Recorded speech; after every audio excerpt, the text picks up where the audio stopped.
On this podcast, we're going to be talking to all different kinds of people that are all on their own journey and they've all got their own story to tell. We're going to go beneath the surface. My name's Paul Schweiler and I hope you enjoy.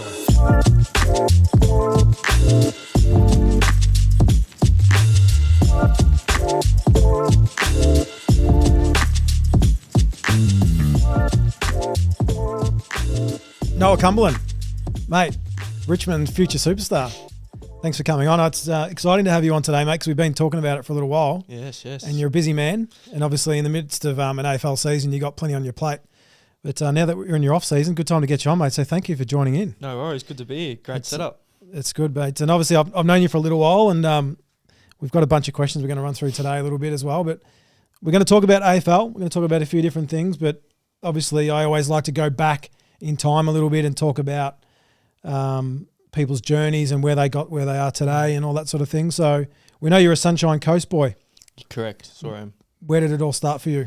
Tell us a bit about your background in your childhood. Yeah, so I'm a family of 7, so big family. I was born down in Frankston, born there with my twin sister Abby and 5 others. So lived there for 10 years, and then we, when I turned, I think I was maybe 9, we moved up to the Sunshine Coast and started our life up there and moved up there. I genuinely didn't know you lived in Frankston. Yeah. That's news to me. Yep. There you go. We've been going for a minute and it's already news. Yeah. So you grew up in Frankston? Yeah, grew up in Frankston. So at the time, Frankston was like real bad with crime and mum and dad Still is, isn't hated it. It still is, correct. Yeah, it's still no good down there. And and the weather was just cold for us growing up, always putting on, 3 jackets. And mum was just getting sick of it towards the end. Yeah.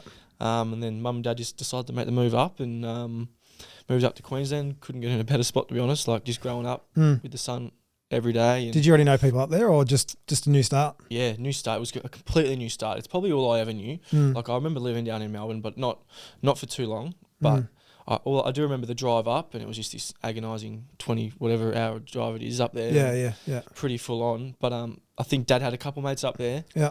So how old were you when you got there?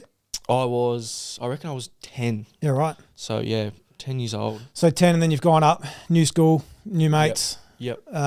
Did you find it easy to find new friends and just get back into the normal life? To be honest, I don't think I started school till year 2, so I only had done prep down here. Yeah. And got kept down here, and then I moved up there, and then I remember starting school in year 2.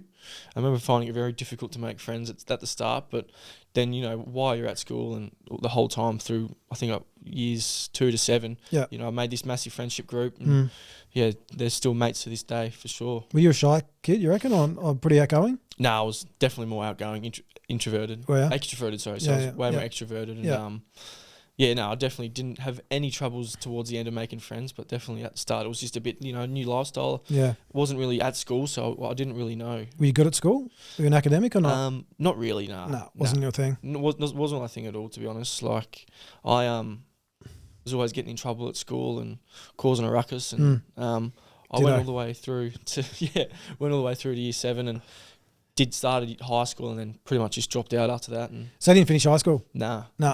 When did you bail out?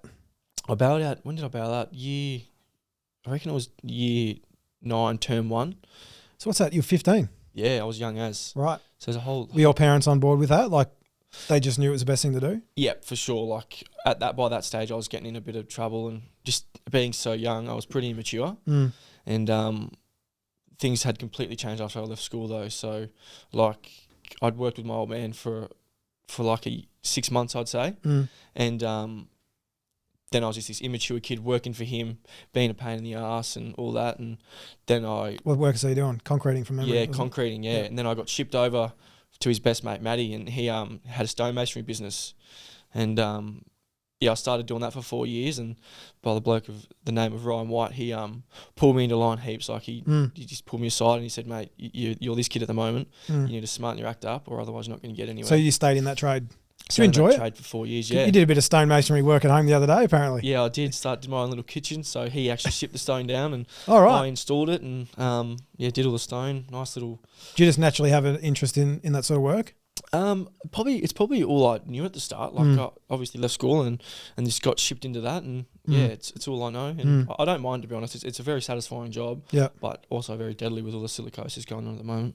Tell me, what's that about? So the silicosis is like this deadly thing that's in the stone. Silicosis is everywhere. It's in tiles, concrete, stone, preferably in stone more than ever. And like there's something in there that when it gets into your chest, it eats away at it, and you eventually die over time. So right. I think it's going pretty remote at the moment. You probably weren't exposed to it for that long anyway, were you? No, that's right.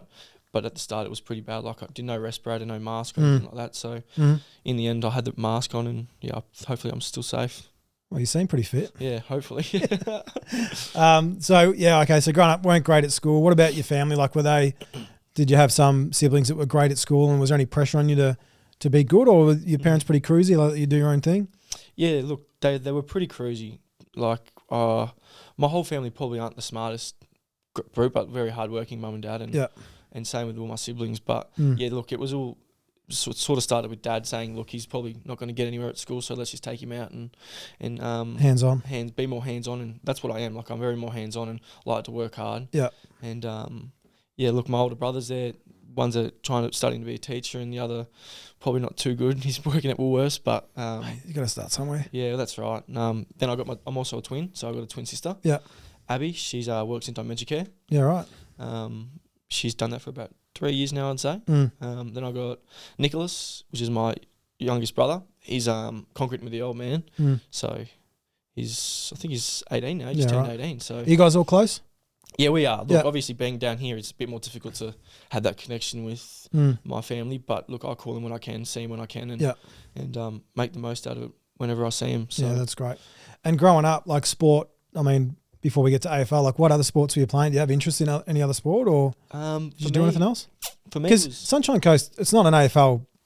It's not an AFL area, right? No, not at all. Like how did it all come about from playing other sports into picking up a footy? Yeah, so for me, it was like growing up, and all it was soccer and rugby. And all I remember the kids used to saying is, "Who's this bloke playing with an AFL footy? It's gay AFL." And heard that a bit. I was like, used to get in some fights with these kids because I was, cracked it. But no, look, I just grew up playing AFL, to be honest, and loved it from the minute I got the footy in my hand. And was there a local club out there you played with? Yeah, Maroochydore Roos. Yeah, right. So yeah, they helped me get to where I am today. So played there for, I think, let's just say 14 years.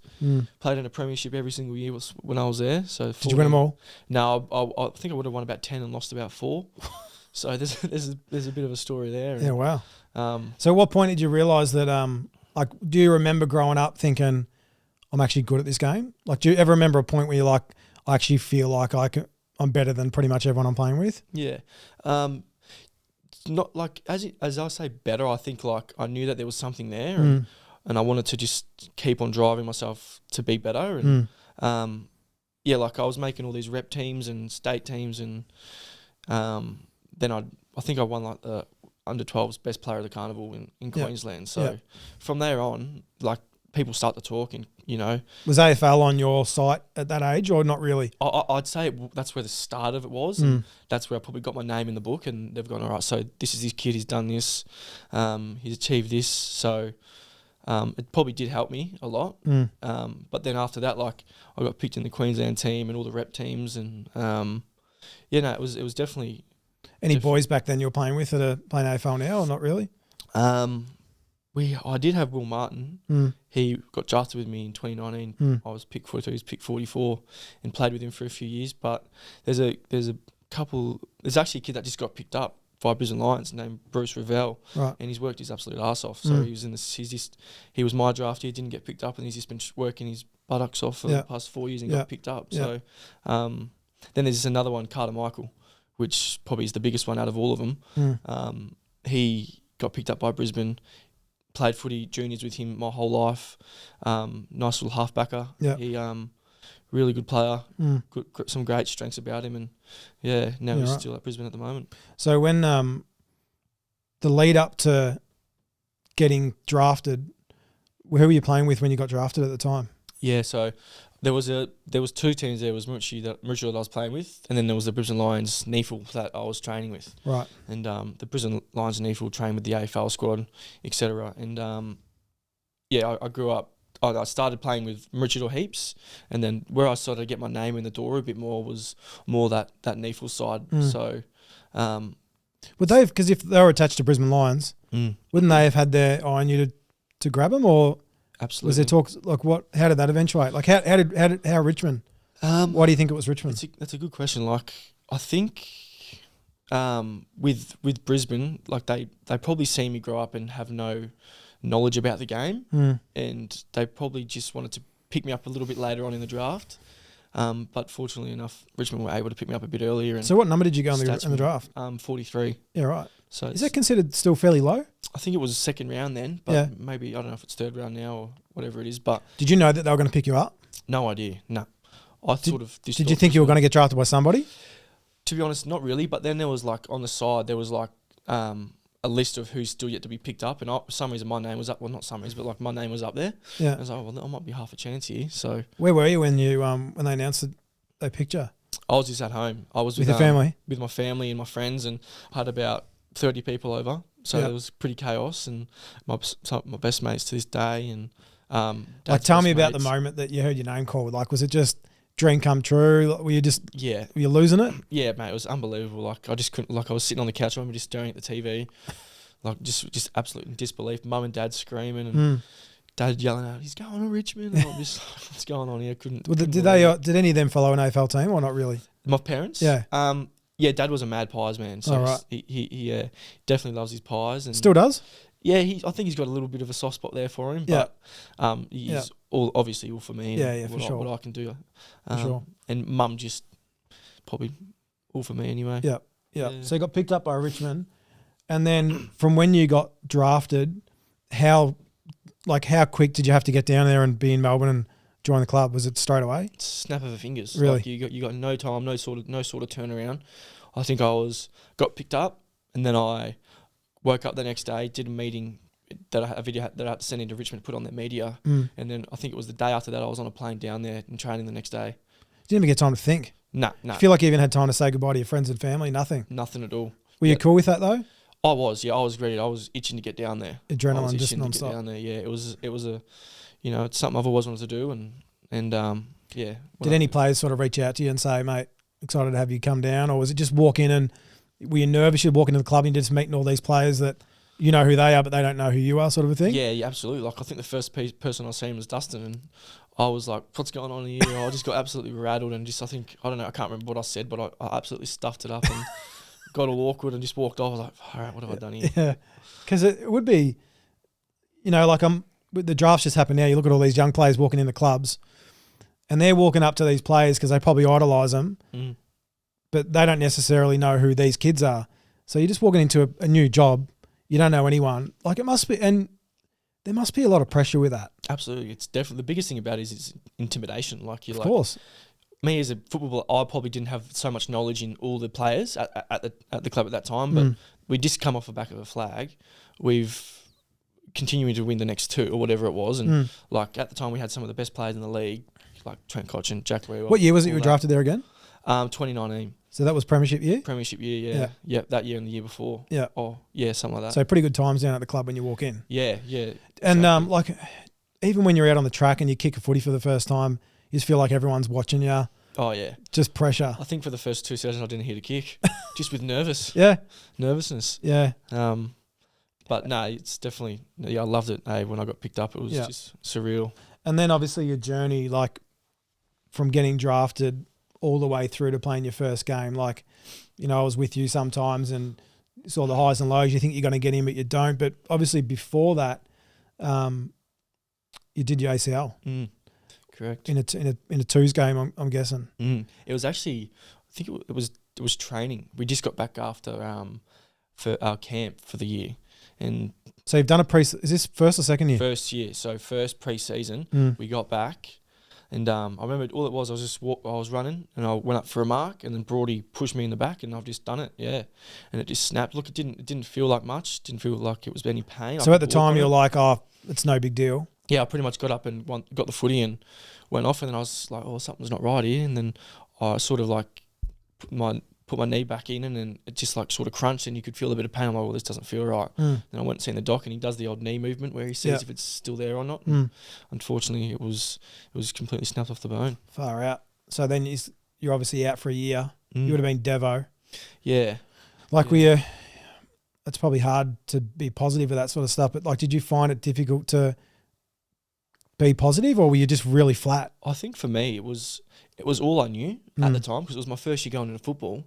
I think if it had been my first to third year, and if it had been my third year, I would have been a bit more shitty. Like I would have been like, far out, I've done my knee and this and that. But because it was my first year, it was all I knew. So I sort of just took it with both hands. And there's a lot more to football than just kicking a football.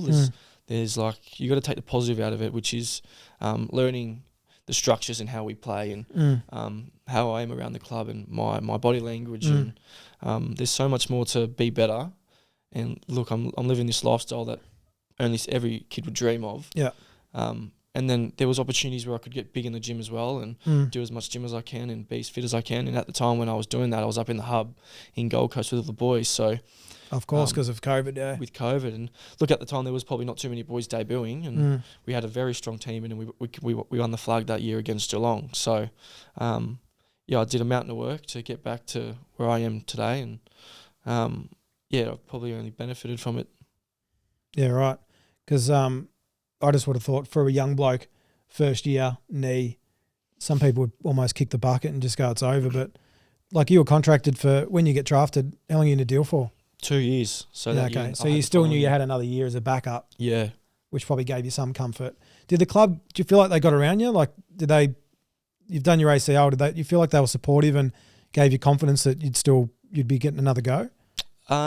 Absolutely. Like, there's some great people at the club, and great recruiters that always look after me, always checking in. Coaches were checking in, and obviously there was that sometimes of downfall where you're like, oh, are they still thinking of me, or any of that sort of stuff. Did you have any really shit times? Like, did you have any lows where you went through stages, COVID, maybe you went through a couple of weeks where you felt like the coaches weren't getting around you as much as you thought? Like, did you go through some really shit times thinking this is just not going to work out the way I pictured it? Probably not, because the reason for that is like, because we had such a good team in, I probably didn't have the faith in myself that I was going to play, even if I didn't have it. Right. But like, yeah. So are you a confidence, like, do you back yourself now? Have you got more confidence than you did? Yeah, absolutely. Because obviously you've played games. How many games have you played? 15? Yes, I think, something like that, 15, 18 or something. So you've got some time on the track. So you've got some confidence about your game. Do you ever, like, do you still doubt yourself? Last year, obviously, the end of your season probably didn't go the way you wanted it to. Is it hard to keep yourself up and about? Yeah, at times, like me going into my 5th year now, so it's 5 years just flown by. But I've got expectations to live up to now. Like I've got to be consistent in my game. I've got to be consistent in my prep. I've just got to be an athlete and a professional in what I do, and whether that's on the field or off the field. What do you reckon now that you've been in the system for a bit and you look at the young blokes, what do you reckon the differences are between being elite, maybe not by performance, because if you're a good player, you're a good player, but I'm just like off the track a bit as well. Like, what's the difference between someone that's going to struggle compared to someone that's literally elite with everything they do on and off the field? Well, the people, like, probably for me, I was the one that was going to struggle because I wasn't doing those things. But like, where you're not going to struggle is going to coaches first of all, and speaking them out, going and talking with them. Yeah. Being like professional in every way possible. Like with your going to the dietitian, getting the best food you can, prepping yourself for games, stretching, and being a professional. Yeah. And I feel like with me at the start, I didn't do that, and I wasn't a professional. But when I got to my 2nd year, I started to slowly chip away at it. I brought my note, and bringing your notebook is another thing. Like writing down notes and being the best you can in the meeting room. Oh yeah, is very important. And sometimes I still struggle at that. Like it's scary, like getting asked questions and all that. But try and answer them to the best of your ability. And I think, like I said, I wasn't the best at the start, but now that I'm getting older and I'm starting to understand what this life's like, and where you got to take it and how you got to respond to. So like, how would you describe yourself as a player at the moment? Obviously, you got a long career to go. Like, how old are you now? 22. 22. Like you got that many years ahead, all going well. How do you think you've changed in the last 3 to 4 years? Probably getting a girlfriend, to be honest. getting a girlfriend. Good thing. The line, yeah. Nah, she's been amazing. Without her, to be honest, like, I probably wouldn't be where I am today. Like, and that comes with discipline. Like, I've got to discipline not just with what she does, but like I've got to discipline myself. And be the best I can. But yeah, I've come a long way. And the things I used to do. Because I mean, if you're an AFL player and you're 20 years old, a few years ago, you've got an AFL contract, probably don't have a lot to worry about. I'm sure there's a lot of young kids out there living the life of the high life of an AFL. Because I mean, you guys can get paid pretty well fairly early on. I don't think when you first get drafted, it's nothing spectacular. No, but it can take only a few years in before you can start making some big coin. Absolutely. But as far as like, I mean, your career now, what are you doing over this preseason break to get yourself into a position? Because obviously you want to play first footy. Do you still think is it a hard team to crack into from your behalf, or do you still think there's positions there where you should be able to be playing most weeks if you? Yeah. Is your best footy ones footy?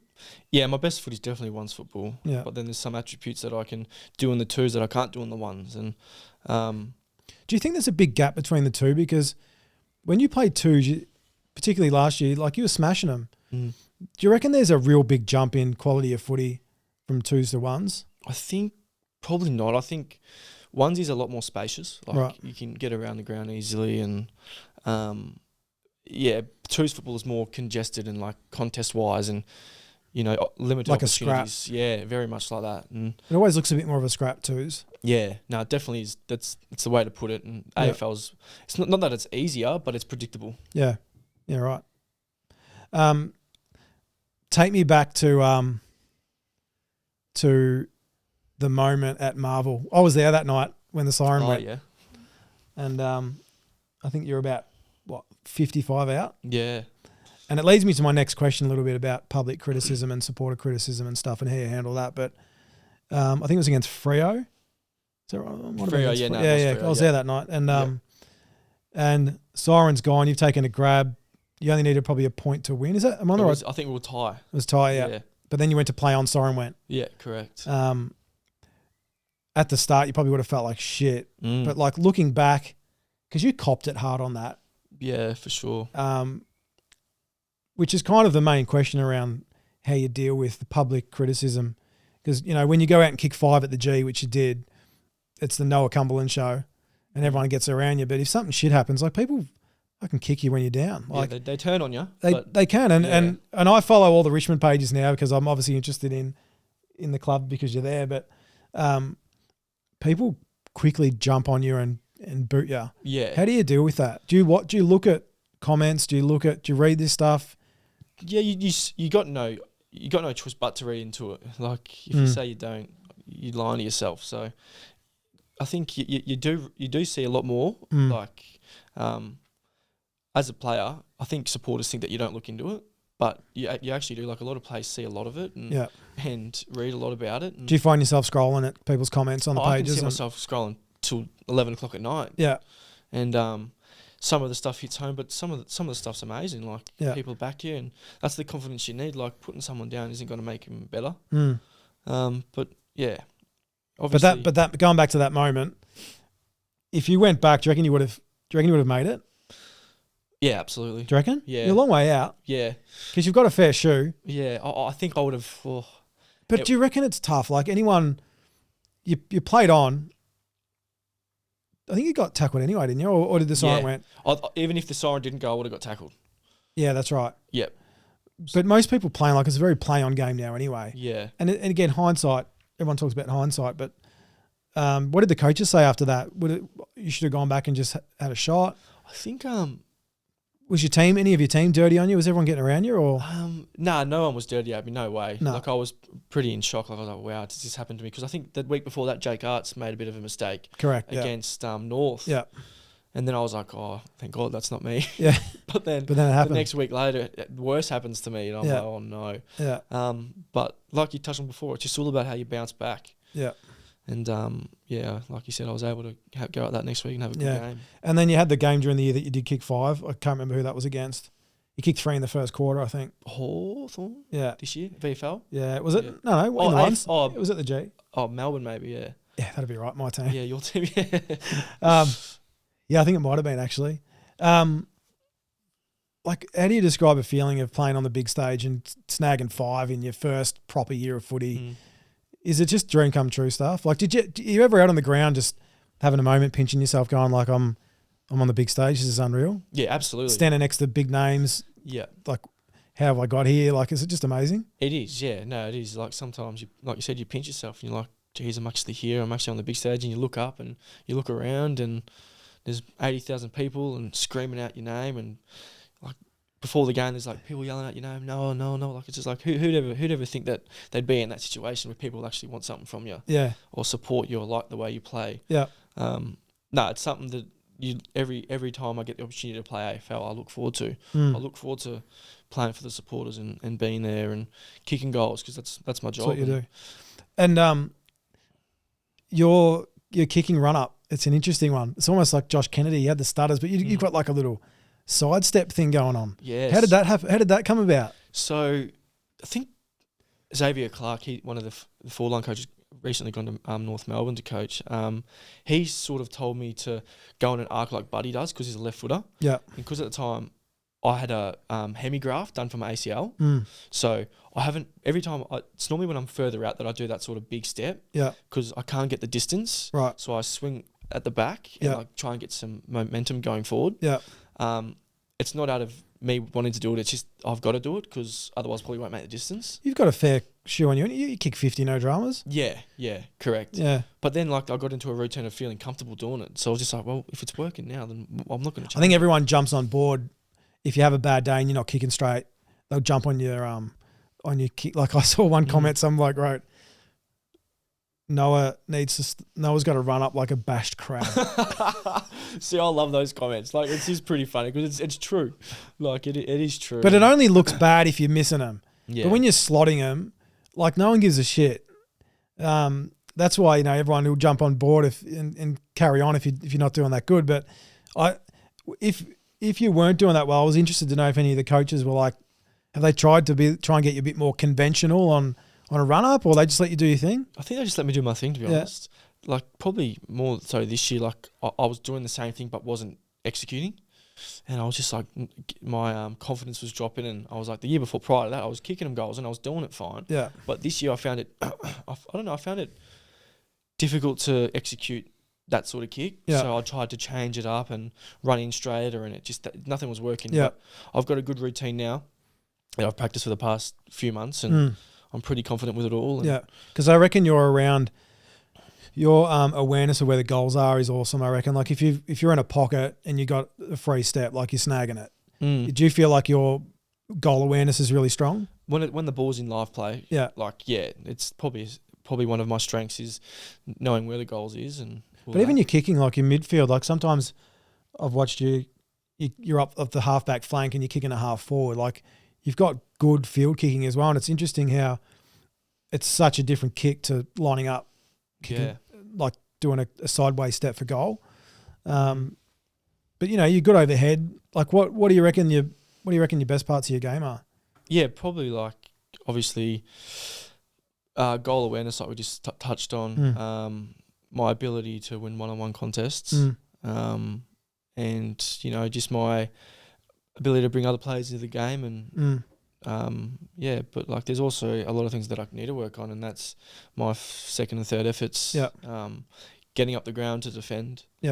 And that's what I'm going to pride myself on this year is doing those things, and because that's what will get me a game, and like they know what I can do and how I can play and some of the things I can do, but that's little things that are actually quite big that I need to improve on. And those are the things I said just then. Did you learn much from like Jack Rewalt, one of the great AFL players, Koch and these sort of guys?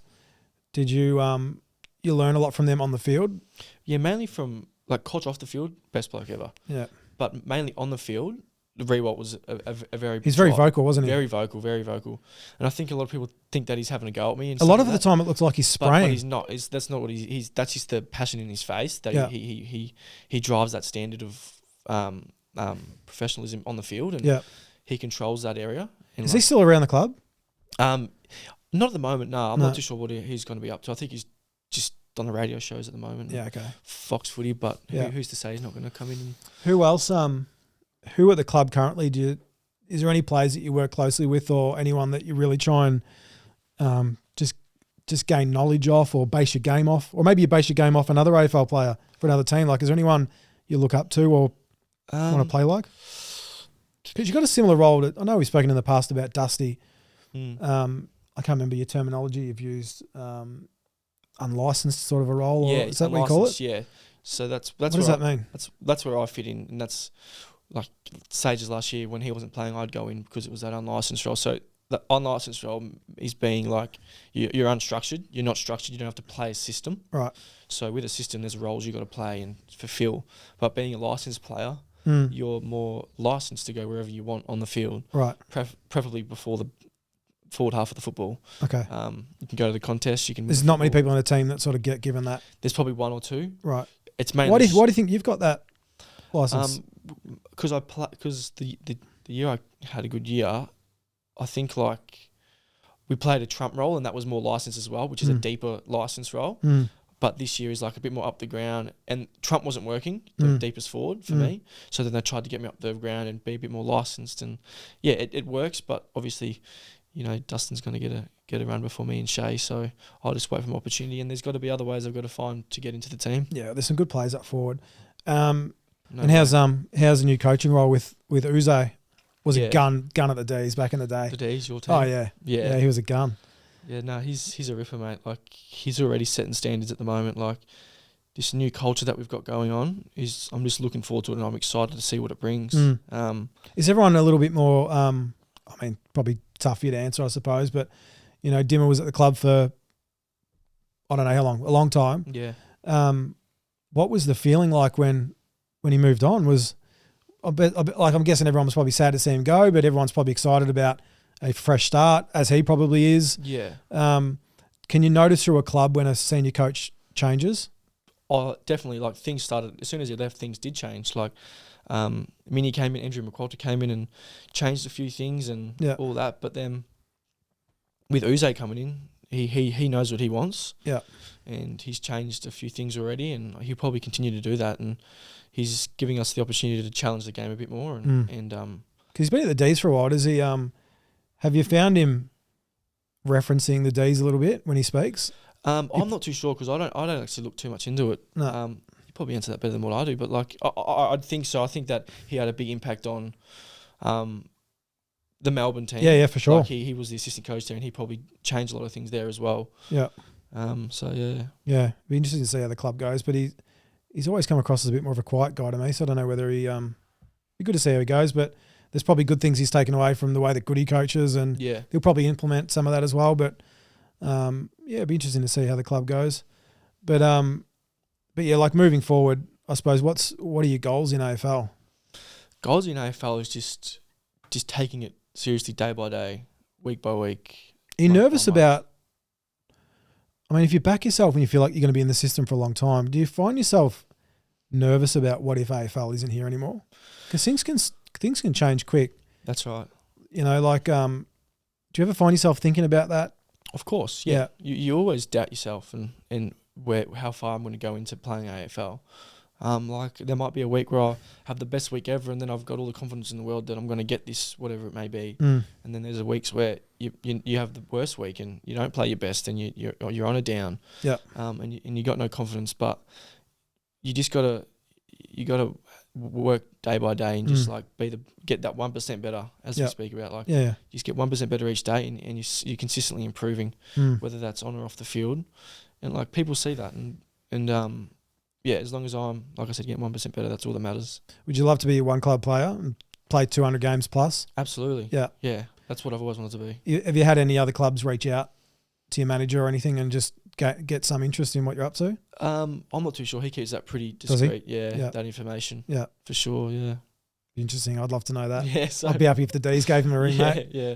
Actually, the D's have got a pretty good forward line, so you probably wouldn't squeeze in there, mate. No, exactly right. I'll stay where I am.